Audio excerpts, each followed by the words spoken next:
That was amazing, wasn't it? You were in the room. I was about maybe 5 or 6 meters away from that on one of the tables at the edge. I sat next to Nadia that night, and she just, as soon as it happened, it was just such a beautiful moment that she just burst into tears, and so did quite a few other people in the room at the same time. Quite a few people at home did as well. Yeah, I think that's right. Well, joining us now is, I was a bit close to it, the man who came up with that idea and was in the middle of the dance floor, Giovanni Pernice, this year's winner of Strictly Come Dancing. Good morning, Gio. Lovely to have you on the show today. Good morning, everybody. Good morning. I know you've been asked about that moment so many times, but isn't it amazing that here you are nominated for yet another award for it? Because it was one of the standout moments of TV last year. What was it like to be in the middle of it all with Rose, creating that magic for so many people to watch?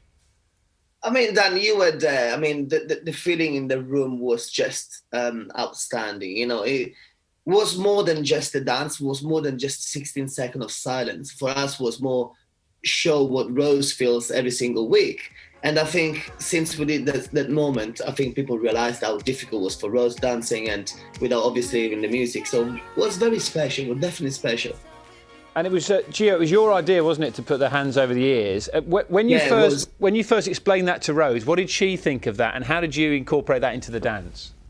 So obviously was the idea of me talking to Sarah James, which is our executive producer, and BBC. You know, it's just wanted to get this moment absolutely right. It's one of those moments that you can't get wrong, or it could go two ways. And obviously with also Dwayne and Ashley are training for with the choreography and everything. So had to be a moment very, very important, specifically important. And yeah, was lots of thoughts on the making, for sure.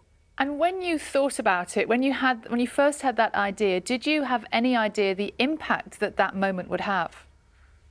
I mean, I knew it was going to be an important dance for Rose, for the deaf community, but the reaction has been bigger than what we thought. And, you know, seeing Rose now after the live tour, when we were doing the dance every single night, basically, with a live audience, and everybody stopped as well in the second, it was goosebumps every night. And seeing Rose happy about the reaction that this dance had was incredible. It's exactly the reason why we did it. And, you know, as someone who's been through that Strictly experience myself, I know that you learn so much from your professional partner while you're there. Have you ever been in a position where you have learned as much from your celebrity, Gio? Because you've had some great celebs, haven't you? But Rose seemed to have taught you so much as well. Absolutely. I mean, I might be the dance teacher, but Rose has taught me is joy, happiness, you know, and obviously you stay there, concentrate with your dancing and everything, but it's one of those relationships that you never found again, if it makes sense. You know, obviously you have a beautiful relationship with your partner, but the bonding with Rose was special. We're just seeing that incredible moment when you found out that you'd won. It's just joy. I'll tell you that. I've seen that moment so many times. And Gio, I believe that you have actually been learning sign language yourself. You had an interpreter on the tour. How important was that? I do have learned, you know, I did learn a little bit of sign language, but it's very difficult. It's a full-on language, you know. It's not just like you learn a few signs. It's a beautiful language. And yes, I think it's more about making an effort, if I have to be honest. I do have interpreter on my own show as well. I'm on tour at the moment with my show. So few shows I do have an interpreter for, you know, for the whole show. Last night I was, you know, with the Bay, and there were so many people as well, so many deaf people coming to watch the show with interpreters. I think they feel so comfortable. We all feel comfortable. If you have small things like a thank you, or like how are you, or like I love you, they feel more inclusive in the whole situation. So I'm very, very pleased that we open up for the deaf community. Lindsay, you talk about Whitley Bay. Lindsay just contacted us on social media, said she saw you last night in Whitley Bay. She thought you were great. And I know that you're still very much in contact with Rose. Anybody who follows you on social media, you know, you FaceTime each other, you're constantly chatting. How many times on your one-man tour have you been asked, where's Rose, Gio? Be honest. More than they say to me, well done for the show. Every single person say, why Rose is not here? Why Rose is not here?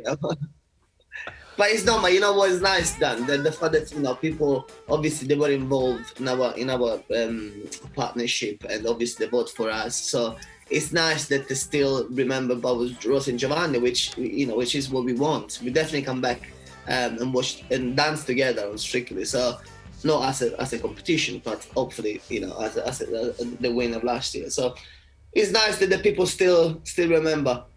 And you must be so proud of her as well, the way that, she's obviously had this success on Strictly, and you know how much she's had to fight, and her mum has had to fight to get her the opportunities over the years. And then she comes on this huge programme, she wins it with you, and now she's going about making changes in society as well, trying to get British Sign Language recognised as an official language. She is a real trailblazer, isn't she?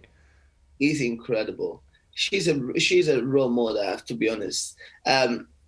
The change that she's making is just out of this world. I think it's bigger than what I think, than what you think. I mean, for the deaf person, for the deaf community, what Rose is doing and what she's doing right now, it's huge. It's massive. And I think what we just recognize in 2-3 years when all these things are going to change. Gio, before we let you go, Sally doesn't know anything about this, but she was dancing at a Rob Burrows Strictly. You can't do this again. She was dancing at a Rob Burrows Strictly event at the weekend. Now, yesterday we got Graziano to have a look. He was very impressed with the hips. We're going to. Sorry. Here's a little clip. Gio's seen it already. Gio, give us your assessment. What do you think of our Sal? Listen, I saw the video and Despacito, which means slowly. Oh my! Just stop. It's definitely not. I mean, you more than slowly. You're very good. You go good hips, but as Graziano say, he want to work with the hips. I watched it yesterday, so yeah, there you go. You got that partner there. You should consider it. What are you doing to me? Sorry. If you've got Giovanni Pernice on, you've got to ask him about, Okay. Get the assessment of a man who knows what he's talking about. Thanks, Gio. Gio, enjoy your one-man tour. All the best with the BAFTAs. Lovely to talk to you. Thank you for embarrassing Sally as well. Thank you. Thank you. Nice one, Gio. See you soon.